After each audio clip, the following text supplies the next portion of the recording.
కరువుతో అల్లాడుతున్న సమస్త ప్రాణులకు అమ్మవారు దేహం నుంచి అన్న పానీయాలు వచ్చాయని నాటి నుంచి ప్రతి సంవత్సరం ఆషాఢ శుద్ధ పౌర్ణమి రోజున శాకంబరి అలంకారం నిర్వహిస్తామని శ్రీ భద్రకాళి దేవాలయ అర్చకులు నాగరాజు శర్మ తెలిపారు.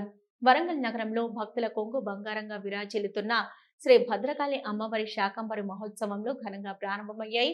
నేటి నుంచి మే 10వ తేదీ వరకు ఈ ఉత్సవాలు జరగనున్నట్టు తెలిపారు. కాగా నేడు ఆషాఢ పౌర్ణమి పురస్కరించుకొని అమ్మవారికి సహస్ర కలశాభిషేకం నిర్వహించారు. శాకంబరి నవరాత్రులు మొట్టమొదట మన దేశం మొత్తంలో భద్రకాళి ఆలయంలో ప్రారంభమైనాయి.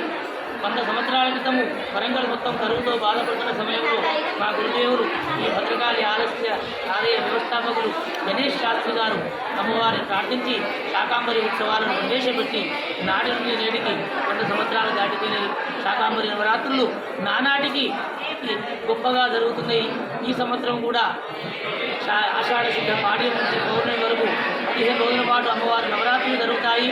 అయితే నవరాత్రుల్లో మొదటి రోజు ఈరోజు సహస్ర కలశముల చేత అష్టోత్తర ఘటముల చేత అమ్మవారిని విశేషించి అలంకరించి ఉత్సవాలు ప్రారంభిస్తాము.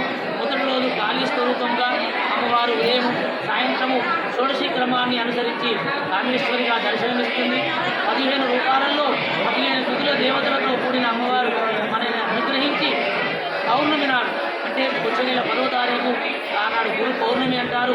అమ్మవారే గురువు, అమ్మవారే దైవము, అమ్మవారే తల్లి తండ్రి.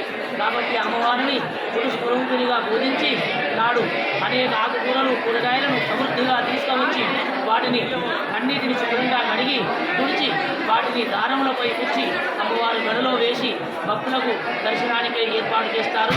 శాకంబరి నవరాత్రులను చూసిన అమ్మవారిని ప్రార్థించిన ఉన్నా కూడా ఈ యొక్క అమ్మ అనుగ్రహం చేత మన జిల్లా, మన రాష్ట్రము, మన దేశము, మన ప్రపంచం కూడా రక్షించబడుతుంది అని పురాణాలలో చెప్పినట్టు అమ్మవారి అనుగ్రహము లోకం మొత్తము కూడా అందరికీ కలిగి అందరూ మానవులు సుఖశాంతులతో జీవించాలి అని పరంపరంగా ఈ ఉత్సవాలను నడిపిస్తున్నారు. భద్రకాళి శరణం మమ.